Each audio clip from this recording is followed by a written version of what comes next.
Hey there, it's Dana. Welcome back to the Dana Delivers podcast, where we go beyond the recipe to meet the people building the flavor, business, and legacy in the food and hospitality industry. Today, I'm so excited to have the incredible Bobbie Lloyd with us. Bobbie is the Chief Baking Officer of Magnolia Bakery. If you've ever had their banana pudding, you already know. But what you might not know is that Bobbie has been the driving force behind Magnolia's growth from a single shop in New York's West Village to more than 40 locations around the globe. Bobbie's a baker, a leader, and a true original.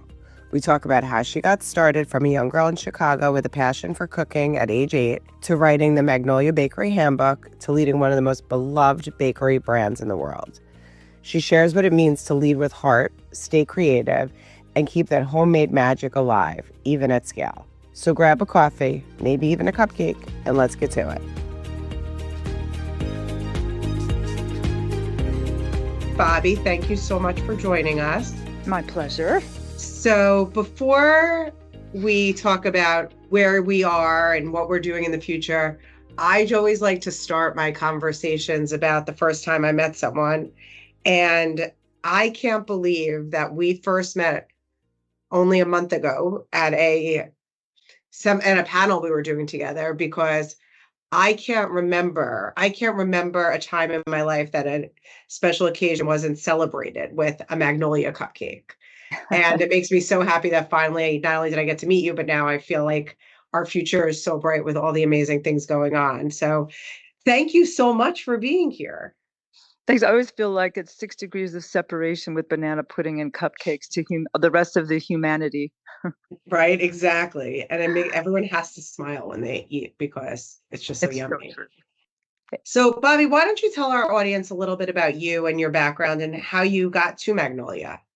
Oh, thanks. So I'm CBO, which is Chief Baking Officer of Magnolia Bakery. And it's been a long journey. I really started I always like to say it in quotes, my professional cooking career when I was 8 years old. I took my first professional cooking class at the YWCA in my hometown, and it was international cooking, and it was a 12-week course that started with cinnamon toast and hot chocolate the first week and ending 12 weekends later with paella. And so it really kind of set me on the path of, I was landlocked in the Midwest, and my mother was a working mother, and most of our food came out of a box or a can. And taking that class was like, wow, you can create things by mixing different foods together. Like, how cool is this? But I had always baked with my grandmother, my great grandmother, my mom. That was the one thing I shouldn't say one thing, but that was one of the things my mother did really well. She was a fantastic baker. And so, and then I went to culinary school, opened a restaurant in Boston in the 80s, and came to New York in the late 80s as Calvin Klein's private chef, and then did a bunch of different things in the restaurant industry in New York City, from front of house to management to ownership, and then kind of full circle came back around to my love of baking with Magnolia Bakery. And that's amazing, really amazing. I didn't realize that you had such a diverse background. So it's always fun to learn that stuff. I'm going to show my age a little bit, but the first memory or the first introduction to Magnolia they might have had was from a Sex and the City episode, right? And that was when there was one location in the West Village, and it was this phenomenon of a cupcake, which should have been so basic, but it really was just that extra special thing. Now we have Magnolia with 46 locations around the world, starting franchising. When you first got introduced to Magnolia, how did that happen? You know, it was such an interesting time in New York when Magnolia Bakery opened. Is I think the food industry was just coming off of sort of that nouveau cuisine where everything was beautifully plated with little dots of raspberry coulis and, you know, towering desserts and towering appetizers and entrees with things sticking 6 inches up off the plate. And Magnolia really hit on something, which is let's make something that resonates with people from their childhood. One of the comments I hear frequently is like grandma's kitchen. And then I always ask, well, which grandma? Is it my grandma? Like my grandma was born in like 1800s, I think. Or is it your grandma who was born in the 1930s or the 1950s? And so the great thing about Magnolia is it's that we make product that is nostalgic and authentic. It makes you think about the things you had in a special moment of your life. It could have been the banana pudding that you grew up in the South, or it could be a coconut cake or a carrot cake or a brownie or a cookie. It's that all of the desserts we make are made from scratch using really good ingredients, and we bake in small batches throughout the day, which in 1996 was not the norm for what bakeries did. Bakeries transitioned from really after the war. A lot of people came from Europe and they came to the US, and a lot, especially in New York, they opened bakeries. And then they sent their kids off to college to be lawyers and doctors. That was the end of bakeries as we kind of knew it. That corner, I grew up in a small town in the Midwest, and you had that corner bakery that you went to for every one of life's celebrations. And bakeries ended up in grocery stores using mixes in the 70s. So bringing the full circle back with Magnolia Bakery, where now they're baking on site, they're using quality ingredients, they're baking in small batches the way your mom or your grandmother or your dad or whoever baked in your home might have done it.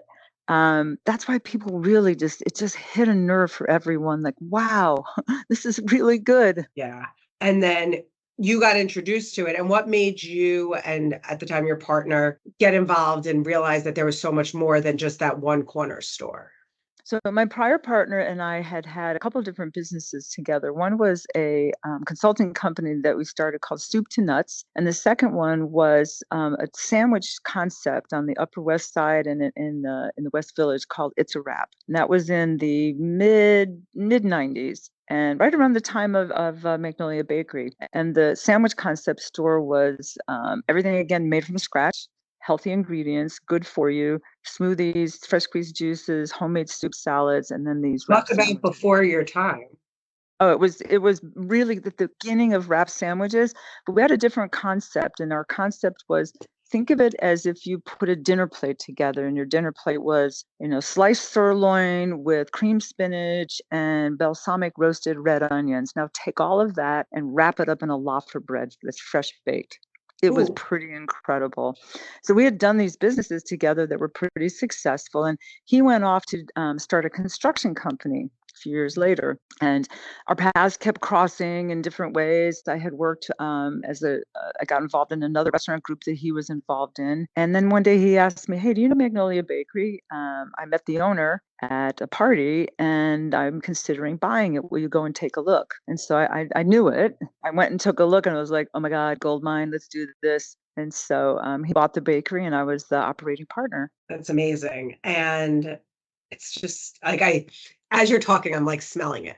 So you now come in with the operating partner, and there's so much potential for growth. And as you guys started growing, that I guess nostalgia feeling really took over.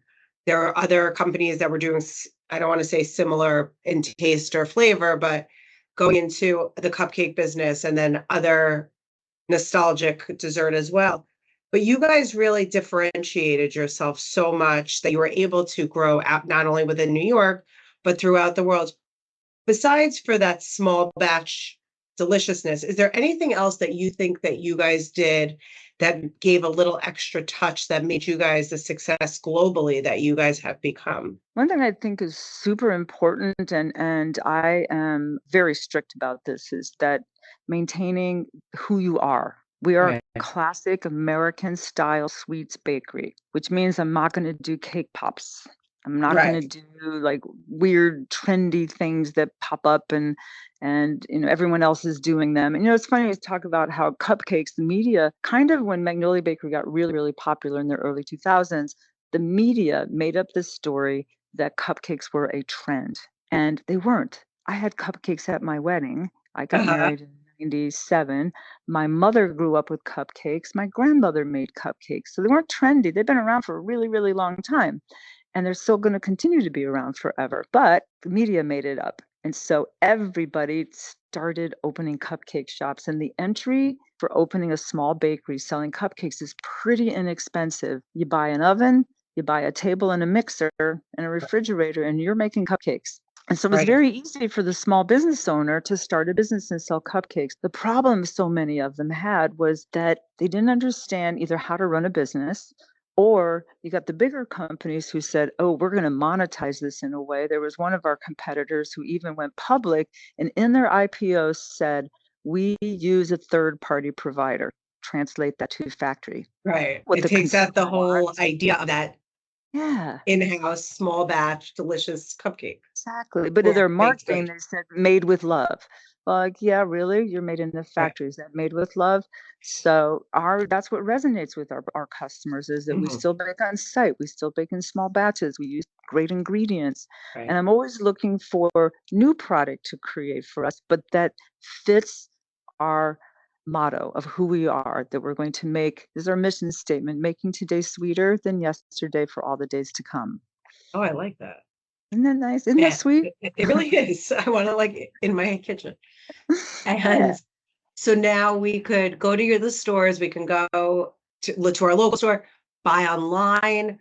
Going from, as a business person, going from in-store to this whole omni-channel world that you've now gone into. So whether buying online and retail and wholesale, and could you talk about some of the other channels that you guys have gone into?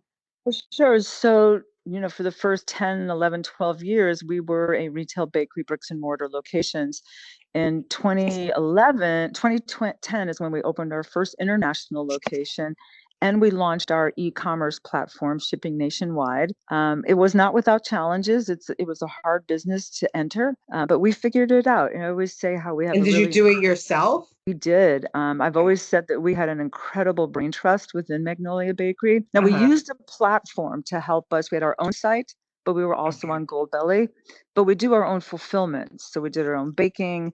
Now, there were things that when we bought Magnolia Bakery in 2006, cupcake boxes did not exist yet. The box with the little inserts in it, there Right. wasn't one out there. They didn't exist. Boxes for shipping didn't have the integrity that you need to be able to ship a frozen cupcake. So we had to have things tooled and create things. And but we had really brilliant people that worked in this company Uh-huh. over the years that came to the table with their experience, no fear. That's an important part of business growth is like, we can do this.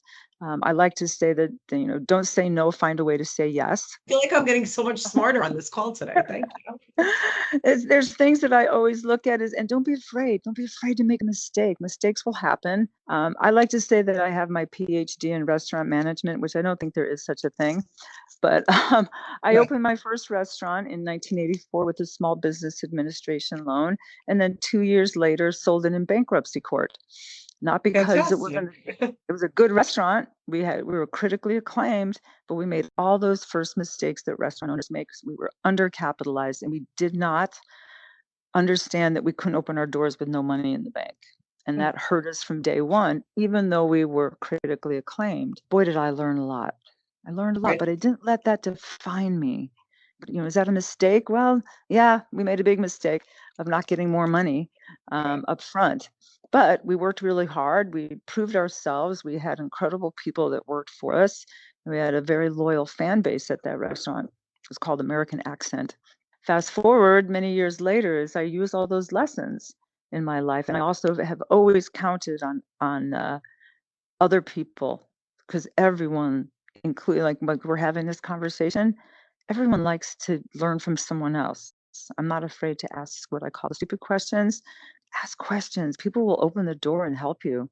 I find especially in the hospitality space, right? I've never asked a question and someone said, I'm sorry, that's proprietary information, unless we're talking Yeah. about like the actual recipe. Yes, But exactly. we all went in, it's because we like people and we like being nice.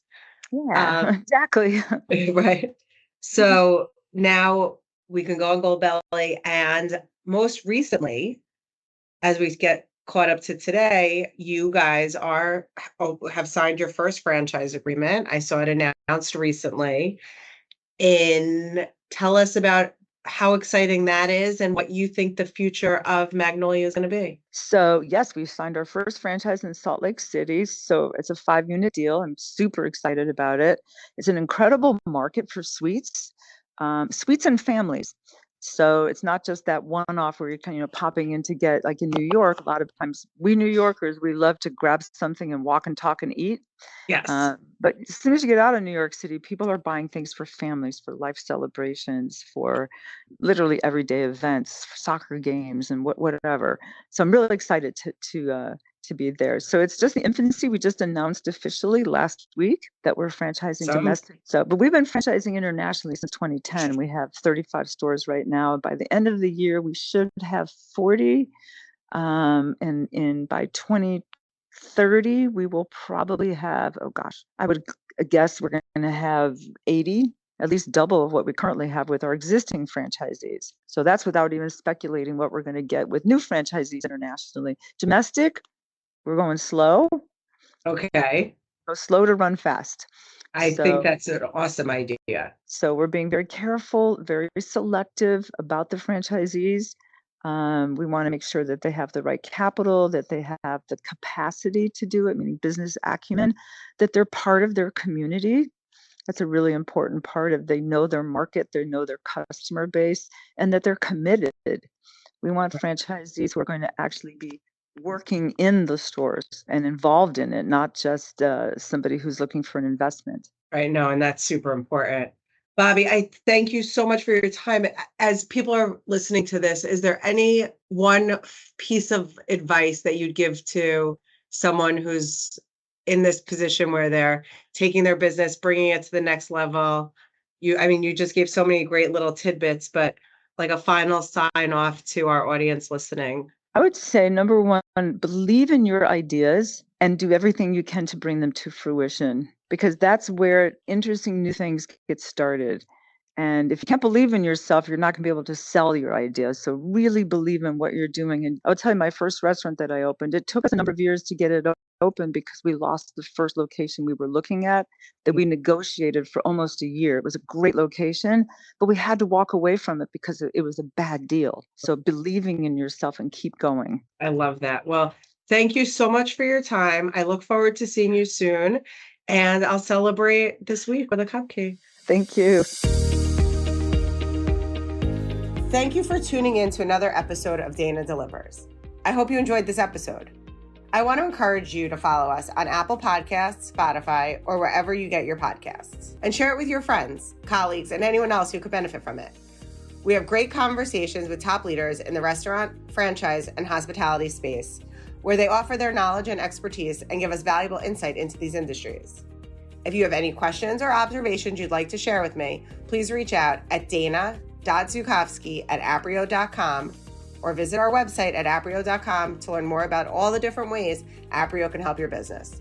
Thanks for tuning in, and I look forward to delivering more valuable content soon.